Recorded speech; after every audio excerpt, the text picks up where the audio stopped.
Bom dia a todos, meu nome é Renato Souza, sou estudante de psicologia.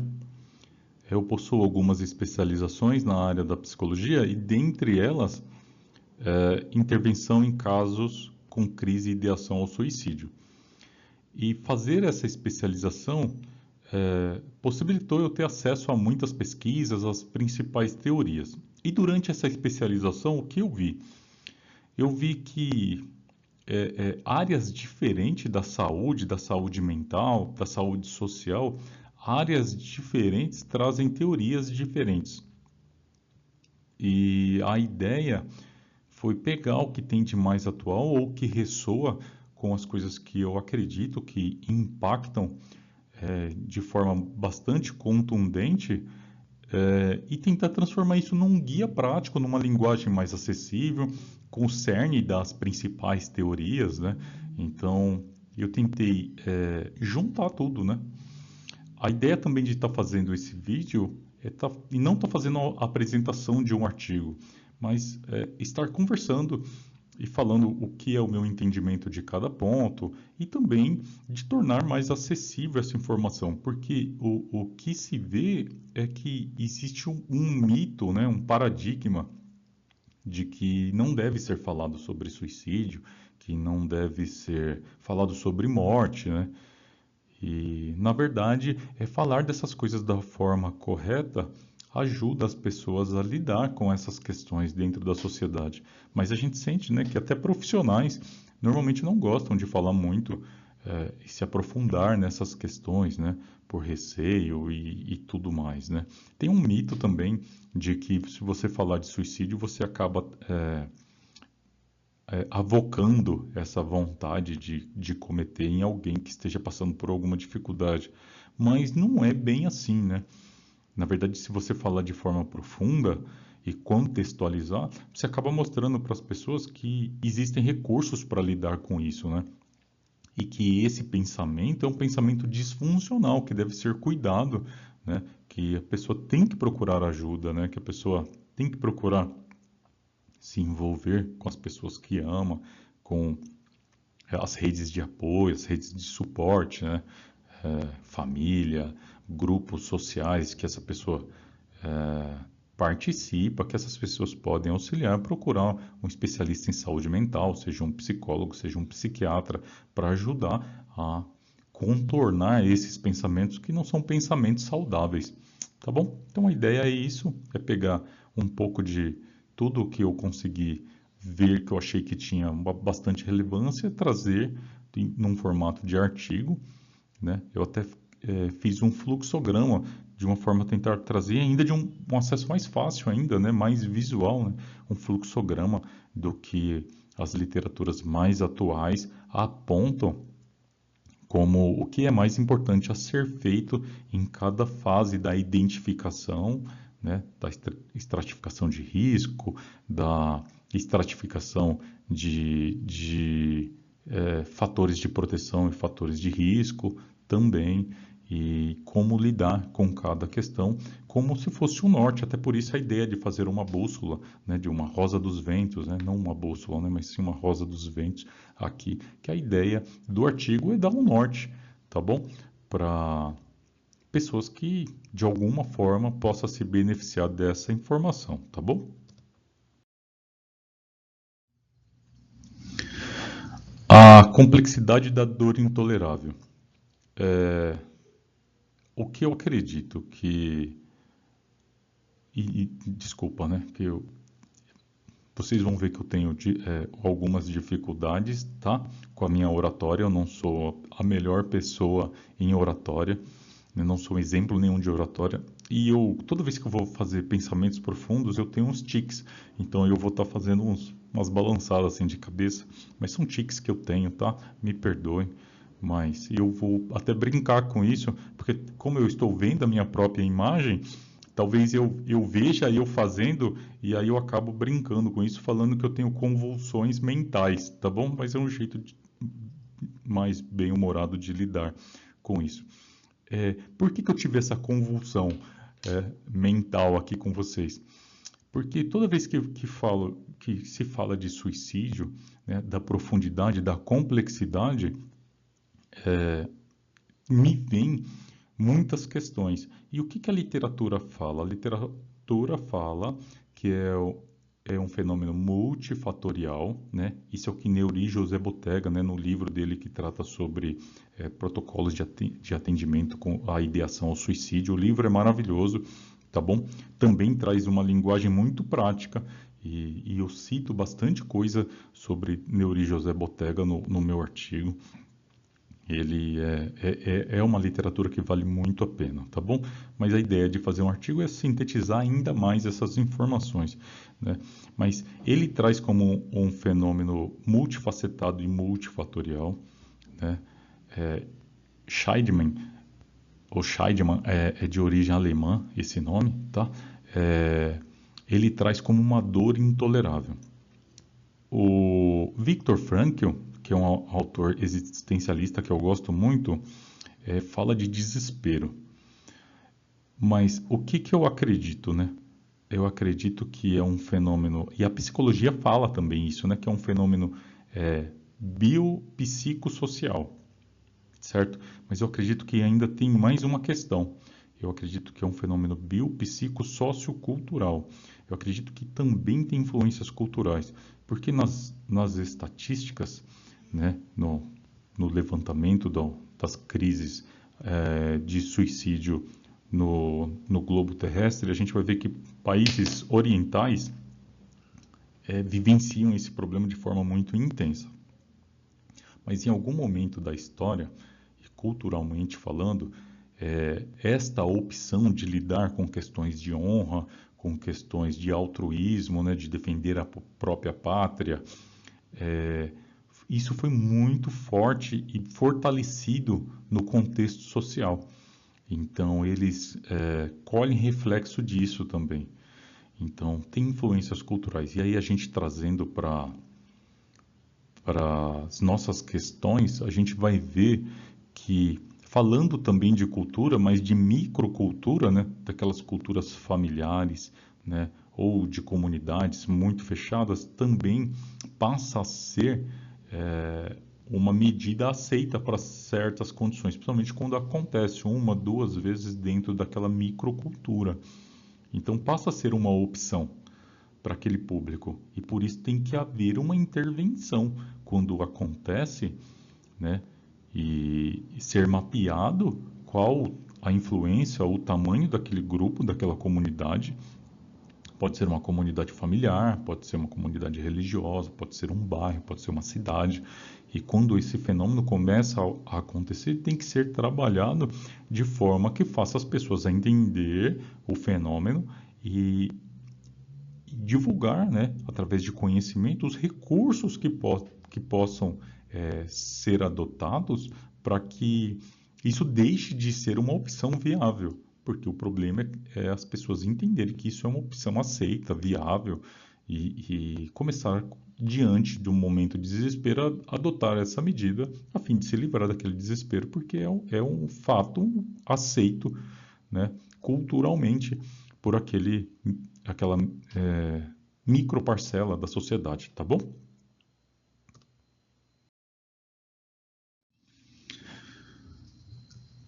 Eu falo aqui, né, dessa visão macro, e aí Emily Durkheim fala de fato social, né? Emily Durkheim fala que toda ação humana é um fato social, ela é consequência de uma pressão social, né? Existe uma pressão, um comportamento, um movimento da sociedade que pressiona o indivíduo a adotar certas posturas e certas decisões. Então, que cada decisão humana é em virtude de uma pressão social. Isso é o que Emily Durkheim fala. E aí ele tem um livro do século XIX que chama O Suicídio. E nesse livro ele traz uma questão que eu vou explorar aqui nesse artigo, que é muito atual, né? Que é o suicídio fatalismo, né?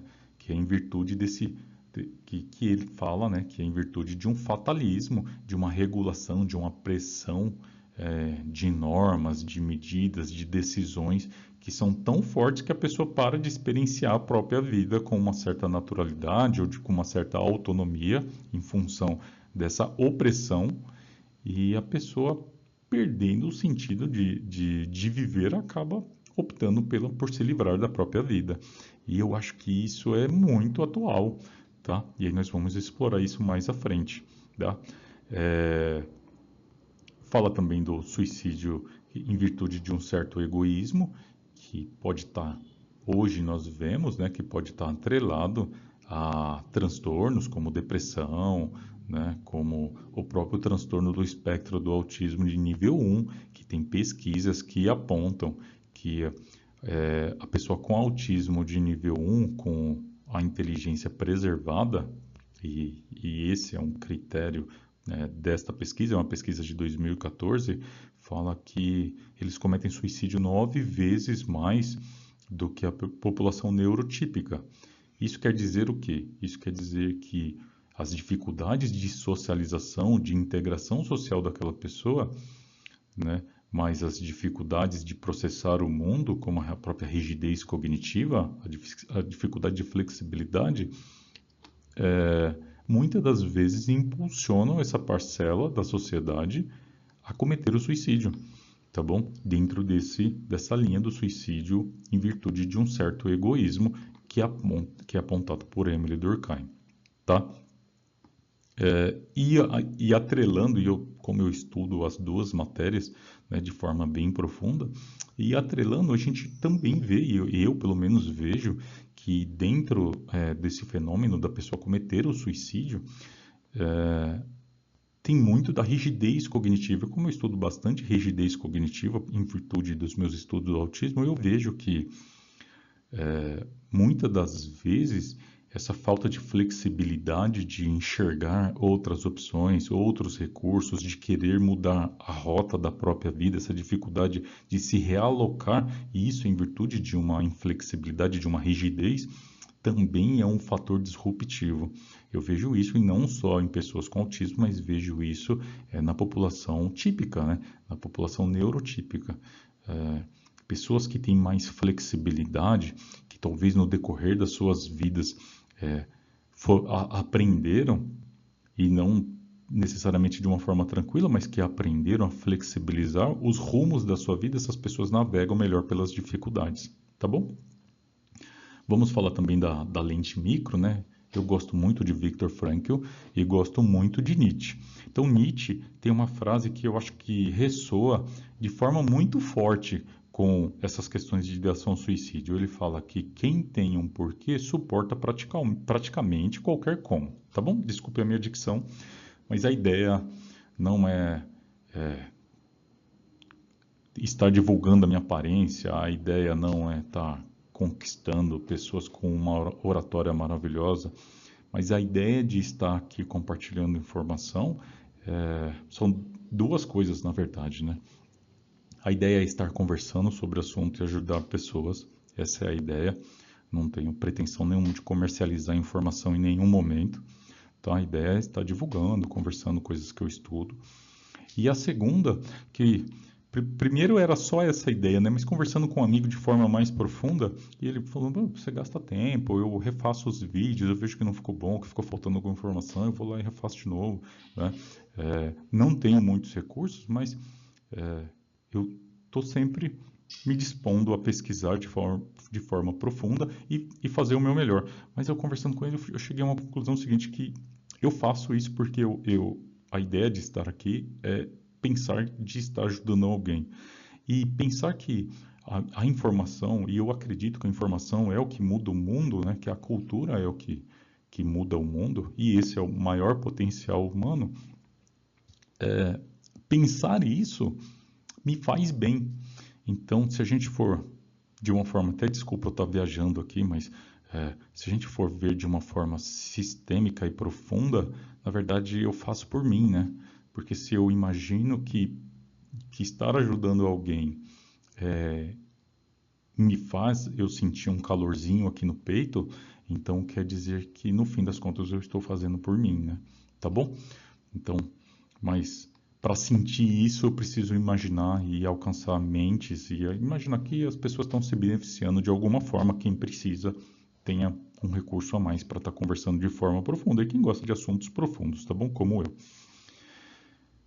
Voltando. Então, eu gosto muito de Nietzsche e Viktor Frankl. E Viktor Frankl trabalha na sua metodologia terapêutica questões muito profundas, né? Para quem não sabe, eu pretendo gravar alguma coisa falando só sobre ele, porque eu sou super fã dele, né? Viktor Frankl era um psiquiatra judeu que foi capturado pelos nazistas e passou por 4 campos de concentração. A Segunda Guerra acabou em setembro de 45 e em 1946 ele lançou um livro contando as suas experiências e validando suas teorias, né, do que ele vivenciou, experienciou vamos dizer assim, né, no pior momento ou das piores atrocidades da humanidade, né? Então eu acho que é incontestável alguém que validou questões da saúde mental dentro de uma atrocidade como aconteceu e a humanidade vivenciou, né? E ele pôde falar por dentro, né? Então é difícil alguém contestar ou falar que não é aplicável essas questões de sentido de vida que ele traz muito fortemente como a maior ferramenta para se superar a dor, para enfrentar o desespero, tá bom? Então eu pauto muita coisa nessas ideias de Viktor Frankl aqui, tá bom? E a busca de propósito, que é justamente essa, né? De enfrentar o sofrimento com recursos e com um entendimento profundo daquilo que você está vivenciando, tá bom?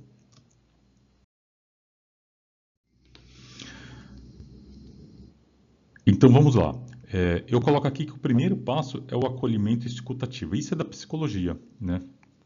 A linha mais humanista que eu vou colocar aqui no final, da reflexão e autenticidade do encontro humano. Isso é defendido por Carl Rogers no livro Tornar-se Pessoa, tá ok? E eu acredito que esse ciclo, na verdade, é o resumo do que Carl Rogers prega no seu livro, nos seus princípios de acolhimento, de reciprocidade humana, né? Que ele fala que a maior ferramenta terapêutica é essa troca humana profunda e sincera entre a pessoa que está com uma dificuldade e a pessoa que está disposta a ajudar. Essa é a maior ferramenta terapêutica, tá bom? Então vamos lá, o que é escutativa? A escutativa é você ouvir com atenção genuína, é você prestar atenção, né? É uma escuta empática, né? Eu costumo falar, mas eu gosto das coisas muito sistematizada, né, na minha mente. Eu costumo falar que é uma escuta simpática, porque no português, simpatia é você se disponibilizar, é você tentar se colocar no lugar do outro, é você imaginar. E empatia é você sentir a profundidade, é você conseguir sentir a dor do outro. E uma escutativa, normalmente, né, pela origem da língua portuguesa, ela vem mais para o sentido mais de simpatia, e não da simpatia do senso comum, que é sorrir, ser agradável, mas a simpatia de tentar fornecer acolhimento para aquela pessoa que está compartilhando com você alguma coisa. Porque também eu acredito que sentir o que... Até um ditado popular, né? Que seu pé você só consegue sentir a dor nos pés que o outro sente até você calçar os calçados que aquela pessoa está nos pés, né? Então a empatia está muito voltada a isso. Eu acredito que pessoas só podem verdadeiramente sentir o que o outro sente, né? E aí eu vou falar sobre a dor da fome. Né? Só quem sentiu fome de verdade que sentiu aquele vazio no seu estômago e nos seus intestinos e aquela dor de impossibilitar que a pessoa consiga dormir ou pensar em qualquer coisa, é que consegue minimamente imaginar o que é sentir fome, né? O que as outras pessoas que nunca passaram por isso, o máximo que se espera que ela consiga atingir é imaginar o que é e o quanto deve ser desesperador essa dor, mas só quem sentiu sabe. Então eu acredito que isso é aplicável para outras coisas, né? Trazendo de uma questão mais simplória, isso é aplicável para coisas mais complexas, né? Como a dor do luto, como a dor, não que pessoas que não passaram por isso não possam ajudar, mas entender, compreender de forma profunda é só quem experienciou certas dores e é por isso que eu valido e acredito muito nas ideologias de Viktor Frankl, mas isso é um pensamento meu. Mas eu acho que para falar de certas dores com propriedade é só quem experienciou da forma mais profunda em seu âmago que poderia estar falando a respeito. Isso para várias questões do mundo e da vida, tá bom? E por isso eu presto tanta atenção nessas leituras de pessoas. Então eu gosto muito de Nietzsche. Eu acho que para entender a complexidade da mente humana, só quem esteve disposto a ir tão profundo que não conseguiu sair dessas profundezas, como Nietzsche, né? Que morreu louco, né? Internado e sem percepção mais da realidade, né? E fala inclusive que o gatilho, né? O fato disruptivo foi ele presenciar em uma das suas caminhadas uma pessoa espancando um cavalo, né? E aí ele entrou em desespero e ele já vinha tratando de questões profundas e com uma inconsistência da consciência já vinha apresentando e aí ele teve esse gatilho e aí ele saiu da sua personalidade e não conseguiu retornar mais, tá bom? Aí foi morar com a mãe, depois a mãe faleceu, foi morar com a irmã e etc. E a irmã era uma pessoa nacionalista na época da Segunda Guerra, desvirtuou várias coisas do que ele havia escrevido e ela foi usando isso em função dos nacionalistas da Segunda Guerra, né, para não falar o nome correto, porque eu acredito que nas redes sociais não pode nem ficar falando esse nome, mas e depois com o tempo a história mostrou a verdade, né, para benefício da humanidade, né, que as coisas que ele escrevia não tinha nada a ver com aquele nacionalismo doentio e perverso, né, era coisas voltadas a pensamentos mais profundos e humanos, tá bom? A ausência de julgamento, não julgar a dor do outro, né? Também voltando a falar, né, de fome e tudo mais, né? É muito comum pessoas que estão numa condição mais confortável minimizar o que o outro está sentindo e isso cria um bloqueio, uma dificuldade, né? E até uma sensação de vergonha para quem está compartilhando alguma coisa, né? Para quem está compartilhando uma dor, uma coisa mais profunda.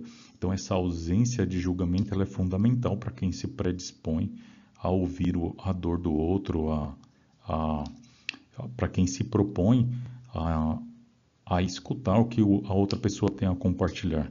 A validação da dor, né?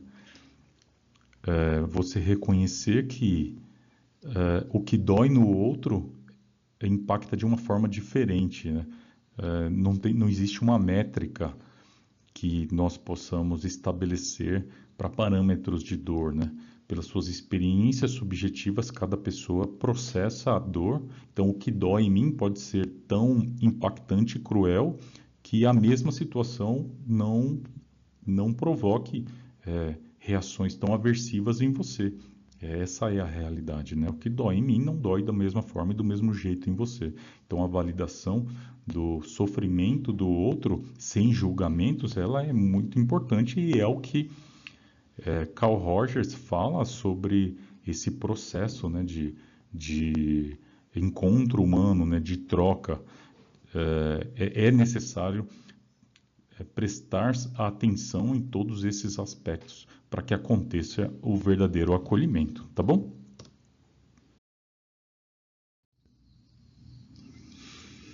A balança clínica, fatores de risco e proteção. Também será gravado outro vídeo se aprofundando mais, porque é muito criterioso e são muitas possibilidades e eu tento no artigo sintetizar isso de uma forma mais ampla, né? De forma que eu consiga pontuar muitas questões, as mais comuns, os acontecimentos mais presentes na vida das pessoas e o que é considerado fator de risco e fator de proteção para que seja possibilitado, após entender isso, você fazer a estratificação de risco, né? Que a gente divide em três, né? De baixo potencial de cometimento, moderado potencial de cometimento e risco alto de cometimento de suicídio, tá bom? Então aqui, para ser mais breve, Nós temos aqui os principais eventos estressores, né, que é perda afetiva profunda, né, uma separação, um distanciamento familiar, luto recente também é um fator de risco, tem que ser levado em conta, graves dificuldades financeiras também, né, então, em cenários de crises financeiras, por exemplo, a quebra da Bolsa de Nova York, então os índices de suicídio subiram muito. Aqui no Brasil, nós temos o congelamento das cadernetas de poupança, né, dos anos 90, também aumentou muito, né, o congelamento dos investimentos, né, da época pelo governo, né, então isso trouxe uma onda de crise financeira na sociedade e em virtude disso muitas empresas, muitas pessoas entraram em desespero e acabaram cometendo suicídio, tá bom? Transtornos mentais, depressão, né? Falando do suicídio egoísta, né? De Emily Durkheim, então depressão severa, esquizofrenia, né? São fatores de risco. Transtornos em virtude de psicose também, tá bom? Consumo de substância, eu trago uma pesquisa também lá no artigo falando sobre uma pesquisa, se eu não me engano, da Unicamp, que fala referente ao uso abusivo de álcool e drogas, tá bom? E de fatores de proteção, eu vou falar de Viktor Frankl, né, busca de sentido, né? Pessoas que têm essa resiliência interna, mas porque encontraram uma motivação, tem uma motivação, né? Espiritualidade, também tem pesquisas que falam sobre isso, e Viktor Frankl, de uma forma muito inteligente, defende o exercício da espiritualidade como um fator de proteção, e ele não fala de religião, apesar de ser judeu, mas ele fala porque ele viu isso ser um fator de proteção muito forte nos campos de concentração. Então ele fala pessoas que têm esse lado de crença, de espiritualidade, de religiosidade, mais desenvolvido costumam ser pessoas mais resilientes, e é um fator de proteção, e eu vou falar no artigo que eu quero tratar a respeito disso, e é um fator de proteção muito forte, porque também envolve questões sociais, né, de fortalecimento sociais, de comunidade, então acaba sendo realmente um fator de proteção muito forte, tá bom? Habilidades de resiliência, como eu disse, né, pessoas que navegam melhor pela vida, né, que têm uma flexibilidade cognitiva melhor, então, consequentemente, ter uma resiliência mais aflorada, essas pessoas são consideradas esse aspecto como um fator de proteção, tá bom? Apoio social, que são envolvidos com redes familiares, que têm amigos presentes ou que participam de grupos sociais, essas pessoas também têm um fator preponderante de proteção do que as outras pessoas.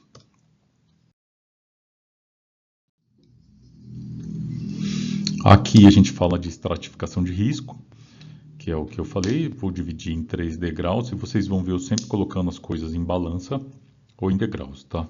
Como Temple Grandin falou, eu vejo através de imagens. Eu acho que essas imagens falam muita coisa, né, de conquistas de habilidades e desempenho pessoal. Eu sempre vejo normalmente através de degraus e toda vez que eu falar de métricas, eu também, por eu talvez acreditar que a melhor métrica de todas as coisas é o meio, né? E a história mostra isso, né? E a própria física mostra isso também. Então, eu sempre vou estar usando figuras de balanças para poder estar tentando achar o equilíbrio das coisas, tá ok?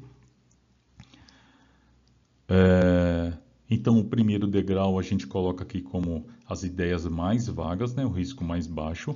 O risco moderado é o que está presente, a ambivalência. E o risco alto é a emergência psiquiátrica, tá ok?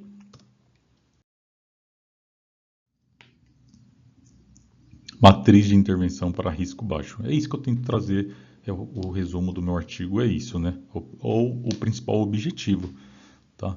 Então, o que está presente no risco baixo, né? É aquela preocupação, mas talvez, não sei se saiu algum barulho de fundo, mas me perdoem também o meu amadorismo, né? A ideia está aqui compartilhando pensamentos e ideias com vocês, tá bom?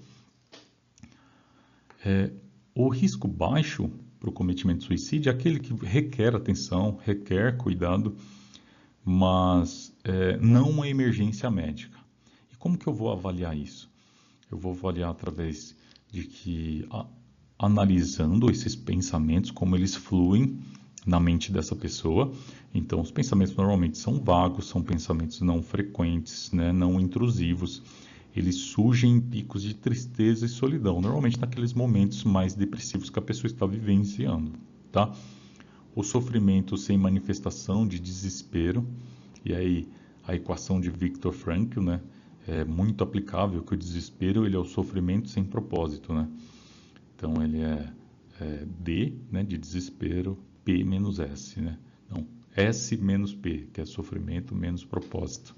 Então a pessoa só alcança o pico de desespero não apenas pelo fato de estar sofrendo, mas é pelo fato de não encontrar um porquê está passando por aquilo, tá bom? Esse vazio existencial é o que causa o desespero, segundo Viktor Frankl.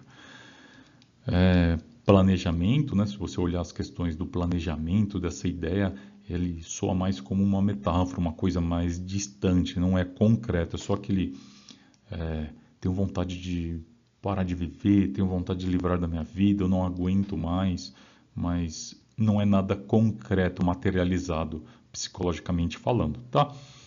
E estar presente em fatores de proteção. Uma pessoa que está envolvida com a sociedade, uma pessoa que tem uma boa resiliência, que ela tem um porquê passar por aquilo, pelo menos tem um significado para ela. É uma pessoa que atua com a espiritualidade, que não tem consumos de droga, que não houve tentativas, né? Em todos eu vou falar isso, né? Porque para ser risco leve, né? Risco baixo, risco moderado, a pessoa não pode ter existido situações que ela tenha tentado cometer suicídio antes, tá bom? E as ações indicadas, tentando falar de forma mais resumida. A psicoeducação de pacientes do paciente e de familiares, né? Orientar o paciente e os familiares. Suporte psicoterapêutico focado para esse fortalecimento de resiliência, né? E de enfrentamento. E um monitoramento da evolução do quadro sem restrições drásticas do ambiente. Matriz de intervenção para o risco moderado. O moderado é aquele que tem aquela ambivalência, né? Por isso que ele é considerado moderado. A pessoa está entre a vontade de cometer, uma vontade mais persistente, uma vontade mais concreta, mas também tem uma vontade de viver, de passar por aquilo. A pessoa que está presa ainda em questões positivas da vida, né?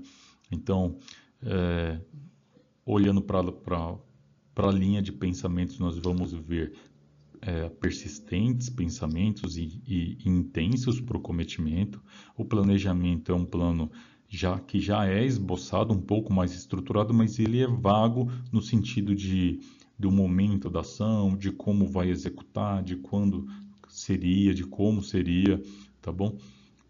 Então é aquele pensamento, não, às vezes eu tenho vontade de pular da janela, eu gostaria de acabar com a minha vida, eu pegaria uma arma e atiraria na minha própria cabeça, mas aí a pergunta é, mas e como que você faria isso? Você tem uma arma? Não, eu não tenho uma arma.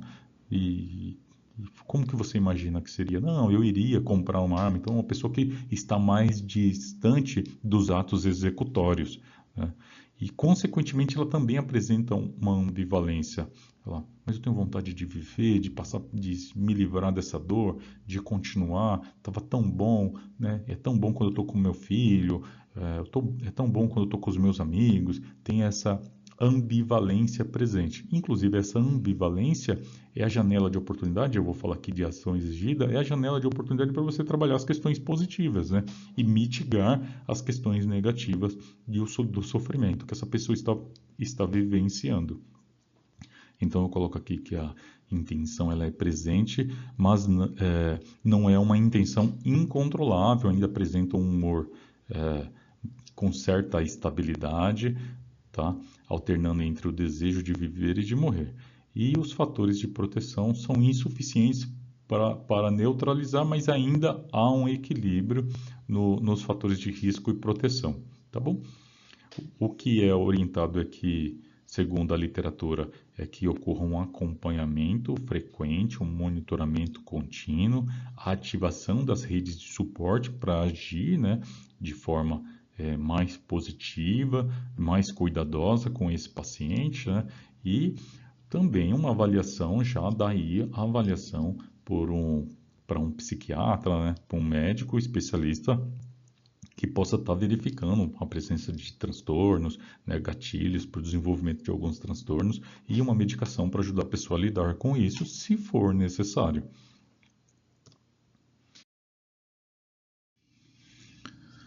E o risco alto? O risco alto é emergência médica, né? É quando os pensamentos são frequentes e intrusivos, né? A ambivalência já é mínima, a pessoa já está decidida a tirar a própria vida. O que muitas das vezes falta é a coragem de iniciar os atos executórios, tá bom? É, o planejamento já é claro, é um planejamento letal, bem estruturado na sua mente, né? Vou fazer dessa forma, já tenho os recursos, os meios para cometer essa ideação. A, a presença de tentativa prévia, que é o que eu falei, já eleva a pessoa para o grau mais alto, né? De intervenção médica mesmo, tá bom? Os fatores de risco são agudos e existe uma escassez total dos fatores de proteção. E as ações recomendadas pela literatura são não deixar a pessoa sozinha, promover uma supervisão humana e constante, né? A remoção da pessoa ao acesso a meios letais, né? Como retirada imediata de armas, medicamentos, objetos cortantes, né? Do seu ambiente, do seu acesso.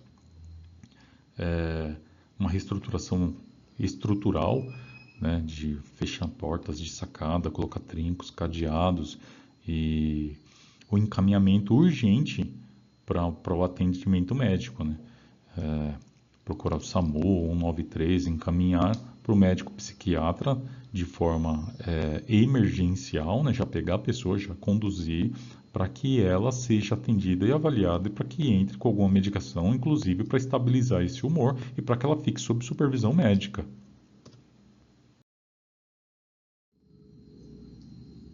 Me perdoe, né? Falando um pouco com sotaque do interior de São Paulo, né?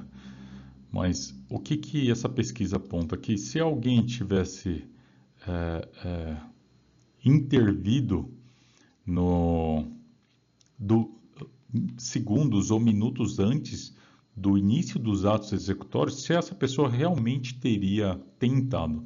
E aí uma parcela muito alta, eu não lembro exatamente, mas era tipo 80 e poucos por cento, entre 80 e próximo de 90% das pessoas apontaram que elas não teriam dado continuidade. Olha o quanto é importante ter esse recurso, né? O quanto é valioso esse recurso, né? De você ter para quem ligar e que a pessoa do outro lado é uma pessoa treinada, receptiva a ouvir, a te orientar, a te acolher, te ajudar a sistematizar seus pensamentos e os recursos necessários para você passar por aquele momento de desespero, né? Quanto é valioso esse número e deve ser divulgado.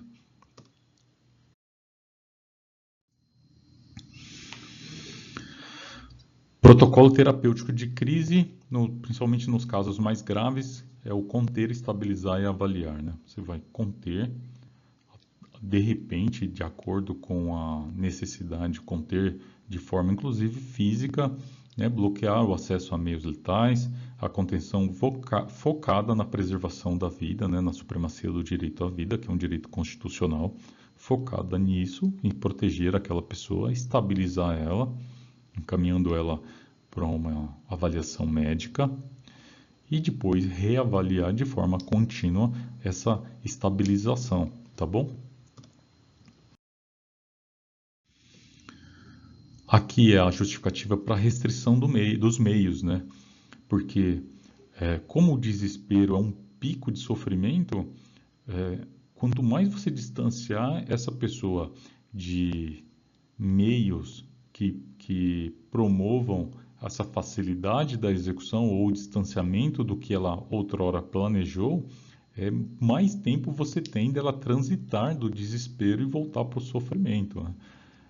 E encontrar uma reestruturação cognitiva de que está difícil, de que ela está sofrendo muito, mas não a ponto de tirar a sua própria vida, né?